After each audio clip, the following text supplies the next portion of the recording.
Nah, pertama kita bahas dulu apa itu denominasi. Menurut KBBI, denominasi adalah kelompok keagamaan yang dapat diidentifikasi di bawah satu nama, struktur, dan doktrin.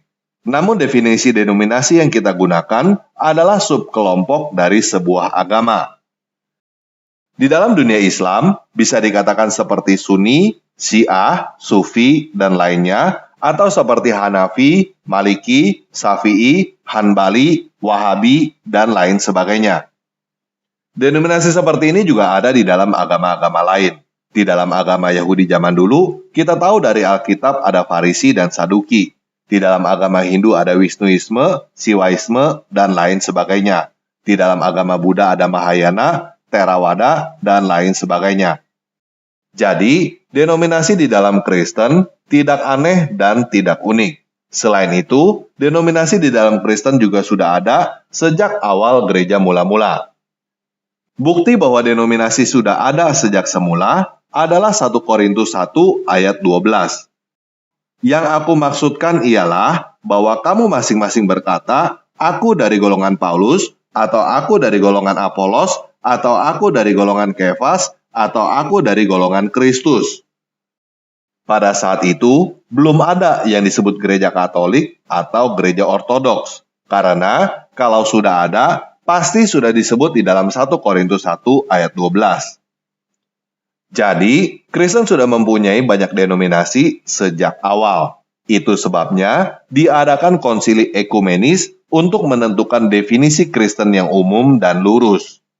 Ada 7 konsili ekumenis yang disepakati oleh gereja-gereja yang diakui sebagai gereja yang umum dan lurus pada zaman itu. Hal ini sudah saya bahas pada video yang lain. Jadi, saya tidak akan membahas ulang tentang 7 konsili ekumenis. Jika teman-teman mau tahu, silakan cari video yang membahas tentang konsili dan bidat di channel Tanpa Ragi setelah nonton video ini sampai selesai. Intinya, konsili ekumenis itu artinya adalah musyawarah dari berbagai denominasi gereja yang ada pada saat itu, bukan diprakarsai atau dipimpin oleh gereja Katolik Roma. Saat ini gereja Katolik dan gereja Ortodoks biasanya tidak mau disebut sebagai denominasi Kristen, karena menurut mereka adalah Kristen yang asli dan sah berdasarkan warisan dari Yesus, para rasul, dan bapak-bapak gereja. Pada tahun 1054, terjadi perpecahan besar antara gereja-gereja di timur dan di barat. Gereja di timur menyebut diri mereka gereja Ortodoks, yang artinya gereja yang lurus. Gereja di barat menyebut diri mereka gereja Katolik, yang artinya gereja yang umum. Gereja Katolik dan gereja Ortodoks saling klaim bahwa mereka yang benar, dan mereka saling mengekskomunikasi satu dengan yang lainnya. Artinya, mereka saling berkata bahwa pihak sono yang keluar dari ajaran Kristen yang benar. Jadi, pada video ini, baik gereja Katolik Roma maupun gereja Ortodoks Timur, kita sebut denominasi Kristen.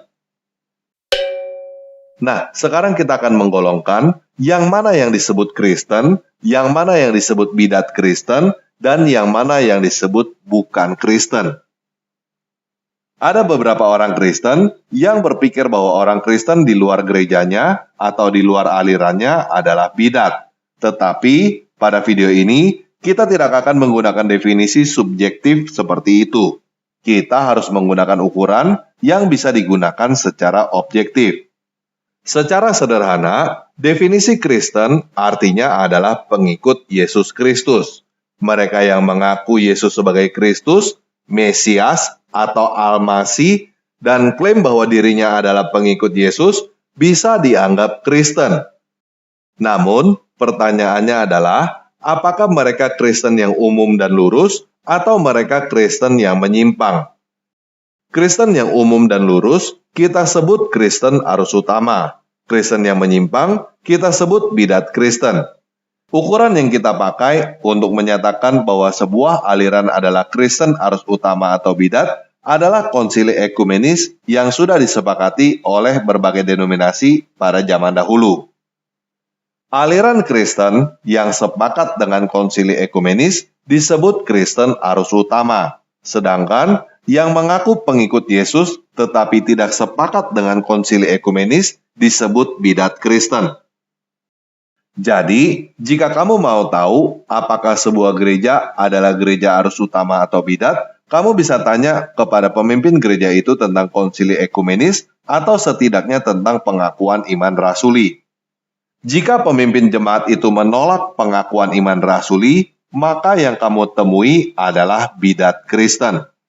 Walaupun sebuah aliran jemaatnya banyak dan menjadi mayoritas di sebuah daerah, tetapi menolak pengakuan iman rasuli tetap aja disebut sebagai bidat Kristen. Jadi, yang disebut sebagai Kristen arus utama diantaranya adalah Katolik, Ortodoks, dan Protestan. Sedangkan yang disebut sebagai bidat Kristen diantaranya adalah Saksi Yehova, Mormon, dan Islam.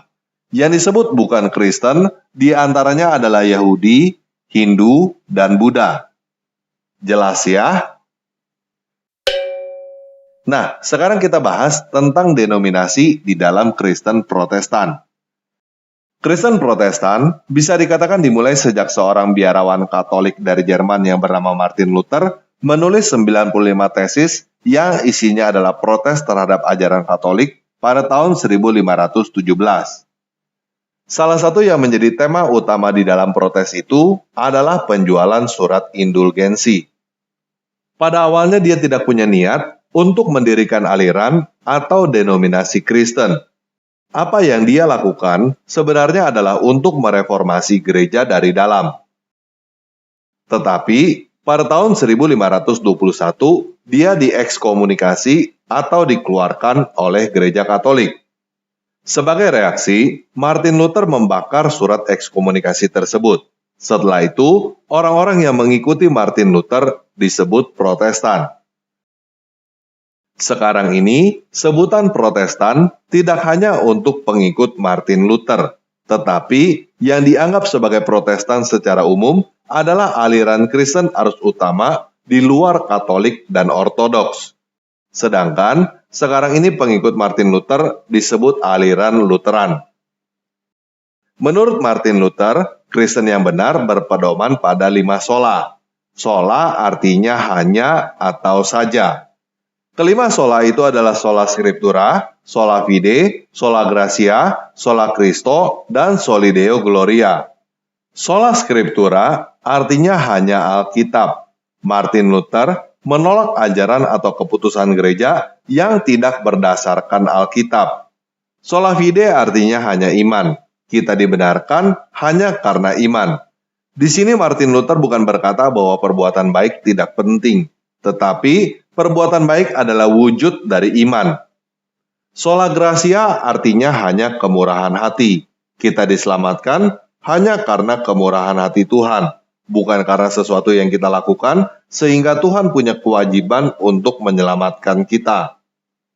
Sola Christo artinya hanya Kristus. Hubungan kita dengan Bapa hanya melalui Yesus Kristus, bukan melalui orang-orang suci lainnya. Soli Deo gloria artinya hanya memuliakan Sang Deo, bukan memuliakan orang-orang suci lainnya. Jadi, Martin Luther mengajarkan bahwa keselamatan itu bukan karena kita beli, bukan karena perbuatan baik, bukan karena memahami doktrin. Tidak ada satu hal pun yang kita miliki atau kita lakukan sehingga Tuhan mempunyai kewajiban untuk menyelamatkan kita. Tetapi, keselamatan itu karena kemurahan hati Tuhan melalui iman kepada Yesus Kristus. Dia turun sebagai manusia, mati, dan bangkit dari kematian untuk menyelamatkan kita seperti yang dikatakan oleh Alkitab. Iman bagi Martin Luther bukanlah mempercayai atau memahami doktrin pengajaran tertentu, tetapi mempercayai hubungan yang diprakarsai oleh Tuhan itu. Untuk mengetahui tentang hubungan itu, semua orang harus bisa mendengarnya. Oleh karena itu, dia menerjemahkan Alkitab ke dalam bahasa Jerman dan mencetaknya dalam jumlah yang banyak bagi siapapun yang mau membacanya. Hal lain yang diubah oleh Martin Luther adalah pendeta boleh menikah dan orang-orang yang punya jabatan di dalam gereja tidak dianggap sebagai orang yang lebih suci atau mempunyai kasta yang lebih tinggi daripada orang lain. Tetapi di dalam banyak hal, Lutheran masih mirip dengan Katolik. Di antaranya adalah baptisan percik dan baptisan anak. Selain itu, Lutheran percaya bahwa roti dan anggur di dalam Ekaristi atau perjamuan kudus adalah benar-benar tubuh dan darah Yesus. Contoh gereja Lutheran di Indonesia adalah HKBP dan BNKP. Pada saat yang hampir bersamaan dengan Martin Luther, sekitar tahun 1530, ada seorang jemaat Katolik dari Perancis yang juga keluar dari gereja Katolik, tetapi mempunyai perbedaan dengan Martin Luther. Dia adalah John Calvin. Ciri khas ajaran Calvin adalah kedaulatan Tuhan atau predestinasi. Ringkasan ajaran Calvin dirumuskan oleh Sinode Dort pada tahun 1619 dengan sebutan tulip. T artinya total depravity atau kerusakan total. Manusia sudah rusak total sejak lahir, diperbudak untuk melayani dosa sebagai konsekuensi kejatuhan manusia. Manusia tidak bisa memilih untuk mengikuti Tuhan atau memilih untuk menerima keselamatan yang ditawarkan. U artinya unconditional election atau pemilihan tanpa kondisi atau tanpa syarat. Tuhan sudah memilih orang-orang yang akan diselamatkan sejak sebelum dunia diciptakan. Dan pilihan Tuhan itu mutlak kehendak Tuhan tanpa berdasarkan kondisi bagi orang itu sama sekali. L artinya limited atonement atau penebusan terbatas. Penebusan yang dilakukan oleh Yesus hanya untuk orang-orang tertentu yang dipilih oleh Tuhan sejak awal itu. I artinya irresistible grace atau anugerah yang tidak dapat ditolak. Orang-orang yang sudah dipilih oleh Tuhan sejak awal itu tidak bisa menolak anugerah yang diberikan. P artinya perseverance of the saint atau ketekunan orang-orang kudus. Seseorang yang sudah selamat akan tetap selamat. Keselamatan itu tidak bisa hilang. Jadi, inti ajaran Calvin adalah Tuhan sudah menetapkan segala sesuatunya sejak awal, jauh sebelum hal itu terjadi. Orang-orang tertentu diselamatkan karena Tuhan sudah menetapkan orang itu untuk diselamatkan sejak awal. Orang-orang tertentu dibinasakan karena Tuhan sudah menetapkan orang itu untuk dibinasakan sejak awal. Setiap keputusan yang kita buat terjadi karena hal itu sudah diputuskan oleh Tuhan. Bagi Calvin, Ekaristi atau perjamuan kudus bukan tubuh dan darah Yesus sungguhan, tetapi juga bukan sekedar simbol. Bagi Calvin, kehadiran Yesus ada oleh Roh Kudus di dalam roti dan anggur itu. Dari Calvin, lahir banyak denominasi seperti Reform, Injili, dan Presbyterian. Contoh gereja Calvinis di Indonesia adalah GKI dan GRII. Pada abad ke-16, gereja Inggris yang disebut Anglikan mulai memisahkan diri dari gereja Katolik Roma. Berbeda dengan Martin Luther dan John Calvin yang bisa dikatakan adalah perorangan, Anglikan adalah organisasi yang mempunyai sejarah panjang sampai ke para rasul juga. Secara pengajaran, banyak kemiripan antara Anglikan dengan Luther dan Calvin. Namun, pemisahan Anglikan dari Katolik lebih mirip dengan perpecahan antara Katolik dengan Ortodoks. Ada yang menyebut Anglikan sebagai jalan tengah antara Katolik dengan Protestan. Anglikan adalah denominasi Kristen terbesar ketiga di dunia setelah Katolik dan Ortodoks. Di Indonesia, gereja Anglikan berada di Jakarta sejak tahun 1819. Pada abad ke-18, terjadi peristiwa yang disebut kebangkitan rohani Metodis yang dimulai oleh John Wesley dan Charles Wesley dari Inggris. Mereka mengajarkan bahwa Tuhan mau menyelamatkan semua manusia, bukan hanya mau menyelamatkan sebagian orang yang sudah ditentukan dari awal. Selain itu, manusia juga mempunyai kebebasan untuk menerima atau menolak keselamatan itu. Jadi, ajaran Metodis sangat bertentangan dengan ajaran predestinasi yang diajarkan oleh Calvin. Selain itu, Metodis menekankan pada pengajaran tentang lahir baru secara spiritual di dalam Roh Kudus dan baptisan. Mereka disebut Metodis adalah karena cara atau metode dalam menjalankan iman Kristen. Fokusnya adalah mengubah karakter seseorang sebagai dampak iman Kristen. Nama Metodis ini awalnya adalah olok-olok kepada kelompok Wesley karena mereka melakukan acara keagamaan secara rutin dan sistematis di Universitas Oxford. Di situ, mereka puasa, mengunjungi orang sakit, orang miskin, dan tahanan secara rutin. Perubahan lain yang mereka lakukan adalah melatih orang biasa untuk menjadi pengkhotbah dan pengajar tanpa harus mempunyai jabatan atau mandat di dalam struktur organisasi gereja. Selain itu, mereka juga mulai melakukan perubahan dalam musik dan lagu gereja. Charles Wesley sendiri menulis ribuan lagu pujian. Gereja Metodis masuk ke Indonesia dengan nama Gereja Metodis Indonesia sejak tahun 1905 oleh penginjil dari Amerika. Nah, denominasi berikutnya adalah aliran Baptis. Berbeda dengan aliran lain yang dimulai dari satu individu atau satu grup, aliran Baptis ini muncul secara sporadis di berbagai tempat pada abad ke-17, lalu menyatu karena satu pendapat atau kepercayaan yang sama. Kepercayaan itu adalah menolak baptisan percik dan baptisan anak. Aliran ini percaya bahwa baptis adalah keputusan yang dilakukan oleh orang yang sudah dewasa dan baptis yang benar adalah dengan cara diselam. Walaupun demikian, sebagian besar gereja baptis tidak melihat baptis sebagai syarat untuk diselamatkan, tetapi lebih ke pernyataan iman dan ekspresi pertobatan. Karena gereja baptis ini muncul secara sporadis, secara ajaran mereka sangat bervariasi. Ada yang lebih mendekati Luther, ada yang lebih mendekati Calvin, ada yang lebih mendekati Metodis. Gereja baptis pertama kali masuk ke Indonesia pada abad ke-19 oleh Jabez Carey. Tetapi, dia harus pergi dari Indonesia karena dia tidak disukai oleh Belanda. Sekarang ini ada ratusan gereja di Indonesia yang menyatakan diri termasuk dalam gereja baptis. Ada yang bergabung dengan Gabungan Gereja Baptis Indonesia, ada yang bergabung dengan Gereja Perhimpunan Injili Baptis Indonesia, dan ada yang bergabung dengan organisasi gereja baptis lainnya. Pada abad ke-17, muncul aliran Kristen di Inggris yang disebut The Quakers atau The Religious Society of Friends. Mereka mengenakan pakaian sederhana, menolak untuk ikut berperang, menolak untuk bersumpah, menolak alkohol, dan menentang perbudakan. Pencetusnya adalah George Fox yang mulai mengajarkan bahwa kamu tidak perlu seorang makelar atau seorang pendeta untuk berhubungan dengan Tuhan.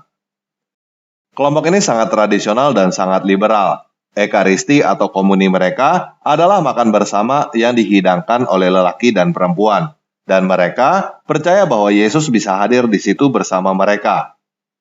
Saat ini, aliran ini lebih berkembang di daerah Afrika. Aliran berikutnya adalah aliran Pentakosta atau yang disebut juga gerakan karismatik. Aliran ini menekankan pada baptisan Roh Kudus yang disebut di dalam Kisah Para Rasul 2. Ciri khas mereka adalah bahasa lidah atau bahasa roh dan mujizat kesembuhan. Siapa yang memulai gerakan ini agak kurang jelas. Ada banyak nama yang dikatakan mempunyai peran dalam lahirnya gerakan ini. Bisa dikatakan gerakan ini lahir dari berbagai tokoh aliran Metodis pada abad ke-19 atau dari sekolah Alkitab Bethel dekat Topeka, Kansas yang didirikan pada abad ke-20. Gerakan karismatik ini adalah salah satu yang paling menarik untuk dibahas sekarang ini. Di satu sisi, banyak denominasi Kristen lain yang menentangnya. Ada yang menghinanya dengan sebutan aliran suka raba-raba, ada yang berkata bahwa mujizat kesembuhan yang terjadi adalah penipuan. Tetapi gerakan ini juga adalah gerakan yang paling cepat tumbuh dan diserap oleh denominasi lain. Gerakan ini bahkan masuk ke dalam gereja Katolik, sehingga ada yang disebut Katolik karismatik. Mereka bukan keluar dari gereja Katolik, tetapi ada semacam pertemuan di dalam jemaat Katolik untuk gerakan karismatik. Gerakan Katolik karismatik ini diakui oleh Paus Paulus ke-6, Paus Yohanes Paulus ke-2, Paus Benedict ke-16, dan Paus Prancis. Kontroversi lain yang muncul dari aliran ini adalah oneness atau Jesus only. Mereka menolak penjelasan Tritunggal oleh Katolik dan Protestan lain karena mereka menganggap penjelasan itu adalah penjelasan politeis. Sedangkan mereka menerima penjelasan modalisme yang sudah dinyatakan sebagai bidat pada konsili ekumenis. Jadi, ada gereja Pantekosta yang Trinitarian dan ada gereja Pantekosta yang oneness. Menurut Dr. Degi Ngadas, oneness Pentakosta lahir sejak tahun 1914 dari Assemblies of God. Di Indonesia, Assemblies of God disebut Gereja Sidang Jemaat Allah atau GSJA. Tetapi, sepertinya GSJA sendiri bukan oneness. Kita bisa lihat dari pengakuan iman di website GSJA yang menyatakan bahwa Allah adalah Esa, hadir secara kekal dalam 3 oknum, Allah Bapa, Allah Putra, dan Allah Roh Kudus. Ini adalah penjelasan Trinitarian. GSJA adalah salah satu contoh gereja Pentakosta di Indonesia selain GPDI, GBI, dan lainnya. Nah, aliran lain adalah Advent. Kata Advent artinya adalah kedatangan. Ciri khas mereka adalah sangat suka membicarakan tentang kedatangan Yesus yang kedua kalinya. Salah satu cabang dari Advent yang terkenal adalah Gereja Advent hari ke-7 yang menekankan untuk libur pada hari Sabtu karena hari Sabat adalah hari Sabtu. Hari perayaan juga menjadi fokus perhatian mereka. Sebagian dari mereka tidak merayakan ulang tahun dan tidak merayakan Natal. Advent juga mengajarkan bahwa neraka bukanlah siksaan yang tidak pernah berakhir, tetapi kebinasaan total. Nah, mungkin teman-teman yang pernah berjumpa dengan saksi Yehua melihat bahwa apa yang mereka ajarkan mirip dengan saksi Yehua. Hal ini disebabkan karena pendiri saksi Yehua belajar dari Advent.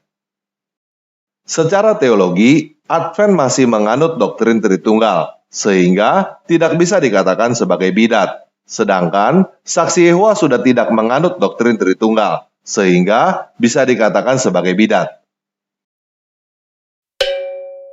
Nah, baru-baru ini juga muncul aliran restorasi nama Yahweh. Mereka bukan saksi Yehua. Secara doktrin, mereka adalah Trinitarian juga. Tetapi, mereka tidak setuju bahwa nama Yahweh diterjemahkan menjadi Lord atau Tuhan. Jadi, mereka menerjemahkan Alkitab sendiri tanpa menerjemahkan nama Yahweh. Aliran terakhir yang ingin saya bicarakan adalah Yahudi Mesianik. Yahudi Mesianik adalah keturunan Yahudi secara lahiriah yang percaya bahwa Yesus adalah Mesias seperti layaknya seorang Kristen. Yang membedakan mereka dari Kristen yang lain adalah mereka tidak mau membuang adat istiadat dan tradisi Yahudi. Gerakan Yahudi Mesianik ini dimulai sejak tahun 1960-an. Jadi, bisa dikatakan sangat muda. Pemahaman mereka tentang teologi juga beragam. Namun, sebagian besar dari mereka sepakat dengan doktrin Tritunggal. Nah, itulah garis besar denominasi Kristen yang ada sekarang ini. Tentunya, ada aliran-aliran atau nama-nama gereja lain yang tidak saya sebutkan. Tetapi, seharusnya sekarang teman-teman sudah bisa mengetahui apakah gereja ini atau gereja itu adalah bidat sesat atau bukan. Tinggal tanyakan kepada pemimpinnya, apakah mereka sepakat dengan konsili ekumenis. Jika mereka berkata bahwa Yesus adalah Al-Masih, tetapi mereka menolak konsili ekumenis, maka mereka adalah bidat sesat. Walaupun demikian, sikap kita terhadap mereka yang dianggap sesat itu adalah harus tetap mengasihi. Jika kepada mereka yang dianggap sesat itu kita harus mengasihi, apalagi kepada mereka yang hanya berbeda pendapat dengan kita. Yesus berkata di dalam Yohanes 13 ayat 34-35, "Aku memberikan perintah baru kepada kamu, yaitu supaya kamu saling mengasihi. Sama seperti aku telah mengasihi kamu, demikian pula kamu harus saling mengasihi. Dengan demikian, semua orang akan tahu bahwa kamu adalah murid-muridku, yaitu jikalau kamu saling mengasihi." Saya percaya Tuhan bukan menginginkan kita untuk seragam atau seperti mendirikan Menara Babel, tetapi supaya kita bersatu dengan cara saling mengasihi di dalam kasih Kristus walaupun kita berbeda. Oke, sekian video kali ini. Yesus Kristus penguasa saya mengasihi kita.